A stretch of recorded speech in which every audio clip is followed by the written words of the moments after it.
Hello everybody, myself Govind Kumar Rahul. और आज हम discrete structure and theory of logic में पढ़ेंगे कि किसी ग्रुप का ऑर्डर क्या होता है और उसके ग्रुप के एलिमेंट्स के ऑर्डर क्या होते हैं। तो welcome to my lecture and let's start.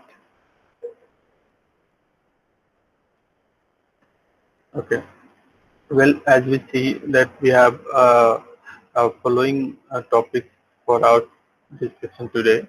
तो जो अगर हम बात करें कि किसी ग्रुप का ऑर्डर क्या होता है और उसके एलिमेंट्स का ऑर्डर क्या होता है, तो हम कह सकते हैं कि किसी ग्रुप का जो ऑर्डर होता है वो उस ग्रुप में पार्टिसिपेटिंग जो सेट है उसके कार्डिनलिटी के बराबर होता है। जैसे suppose we say that G state is a group. Suppose G state is a group, then order of this particular group can be denoted as order of G, and it is equals to the cardinality of G. So guys, ये हमारे पास किसी group के order का क्या होता है, निकालने का तरीका होता है। जैसे मान लीजिए कि हमारे पास एक जी ग्रुप दिया हुआ है जिसके एलिमेंट्स क्या 1 है और -1 है, तो इसकी ग्रुप की क्या कहते हैं, हमारे पास जो ऑर्डर बनेगा वो क्या बनेगा, 2 का बनेगा। ठीक है, जैसे मान लीजिए इंटीजर है, इंटीजर का एक सेट है ना, तो इसका ग्रुप क्या बनेगा, इसका ग्रुप बनेगा इनफाइनाइट का। जैसे कि जो जेड होता है -इंफिनिटी से +इंफिनिटी तक होता है। सो इस ग्रुप को हम क्या कहेंगे, इनफाइनाइट ग्रुप कहेंगे। इसका ऑर्डर क्या होगा, हमारा इनफाइनाइट होगा।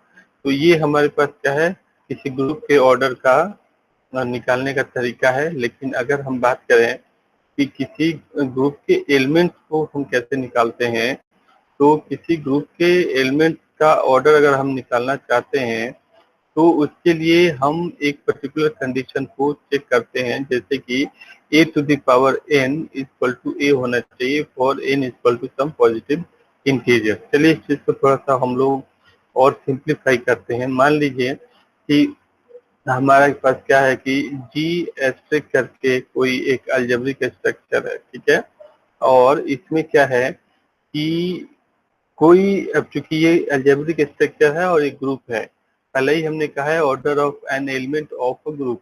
तो जब जीएसटी ग्रुप है तो हम सभी लोगों को पता है कि आइडेंटिटी एलिमेंट ई क्या होगा, इससे मस्टली बिलोंग करेगा।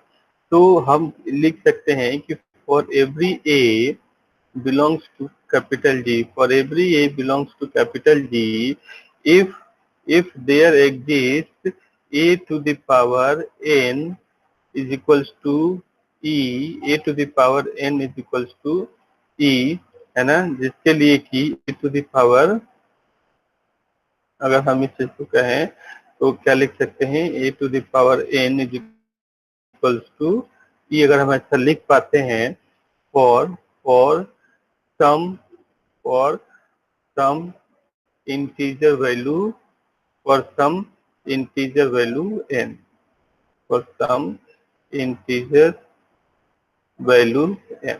ठीक है, तो हम कहेंगे कि ये जो n है, तब हम क्या कहेंगे कि ये जो n है, ये n जो है वो इस a का क्या है, हमारा ऑर्डर है। तो हम क्या लिख पाएंगे कि order of a is equals to, क्या लिख पाएंगे, n लिख पाएंगे। ठीक है, तो वही कह रहा है कि अगर a to the power n is equal to e, that is identity, अगर हम लिख पाते हैं तो order of a is equals to हम n लिख पाएंगे। ठीक है, अब समस्या क्या है, समस्या ये है कि हमेशा हमेशा ये n क्या है, कोई पर्टिकुलर वैल्यू होगी, इसकी कोई गारंटी नहीं है। तो कभी हमें ये चीज क्या है कि मिलेगा, कभी ये चीज n मिलेगा और नहीं भी मिलेगा। तो मान लीजिए a to the power n equal to e कभी मिल जाता है, तो इस n को हम पर्टिकुलर एलिमेंट को क्या कर सकते हैं, ऑर्डर कर सकते हैं। बट अगर n हम नहीं पा पाते हैं तो इस पर्टिकुलर एलिमेंट का ऑर्डर हम क्या कहेंगे, आइदर 0 कहेंगे और इनफिनाइट कहेंगे। ठीक है, तो ये एक तरीका है हमारे पास निकालने का। जैसे कि मान लीजिए फोर्थ रूट ऑफ यूनिटी है, तो फोर्थ रूट ऑफ यूनिटी में हमें पता है कि क्या होता है, 1 -1 i और -i होता है, जहाँ की i इज इक्वल टू क्या होता है हमारे पास, -1 होता है। तो ये अगर हमारे पास मान लीजिए चीजें दी हुई हैं, तो हम क्या चाहते हैं कि ईच वन के लिए क्या चाहते हैं, आइडेंटिटी निकालना। तो ईच वन के लिए आइडेंटिटी निकालने के लिए कैसे निकलेगा, जैसे कि वन को अब मान लीजिए कि ये चूंकि ये ग्रुप है और मल्टीप्लिकेटिव भी है, तो हम लोगों को पता है कि अगर ग्रुप में वन गिवन है और ऑपरेशन मल्टीप्लिकेशन का है, तो one is always and multiplicative identity. तो हम यहाँ पे ई क्या पा गए, ई इज इक्वल्स टू हम 1 पा गए हैं, ठीक है। तो हमें 1 to the power n equal to e बनाना है, that is 1 to the power e 1 is equals to 1 हमारा जो कि आइडेंटिटी है वो चीज है। तो ऑर्डर ऑफ 1 क्या होगा हमारे पास, 1 होगा।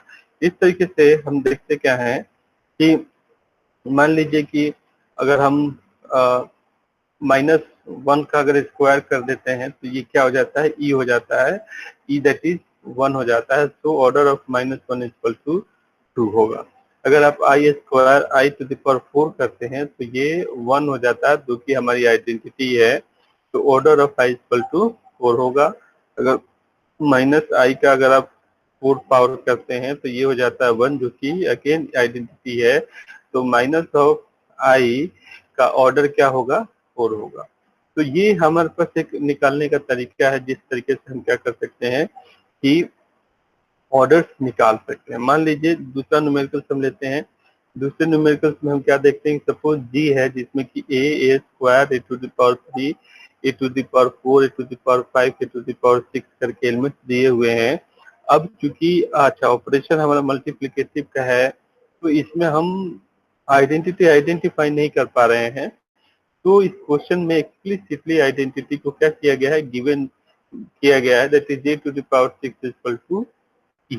तो हमें किसी भी मान लीजिए कि अगर हम चाहते हैं कि a to the power n is equals to e आए, है ना, तो हमें किसी भी सूरत में a to the power n is equals to हमें क्या करना पड़ेगा, ए टू द पावर 6 या 6 का मल्टीपल हमें करना पड़ेगा, ठीक है।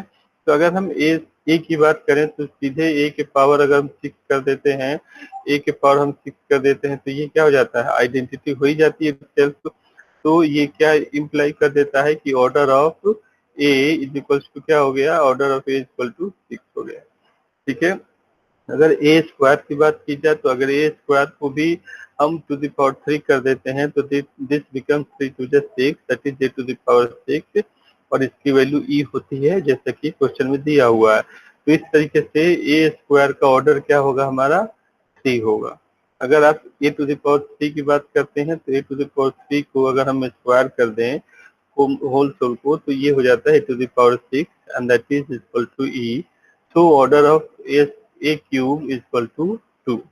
अगर ए टू द पावर 4 की बात करें तो अगर हम इसको 3 से ए टू द पावर 4 का क्यूब करते हैं तो इट बिकम 4 3 जा 12, ये ए टू द पावर 12 हो जाता है, जिसको हम लिख सकते हैं कि ए टू द पावर 6 का होल स्क्वायर।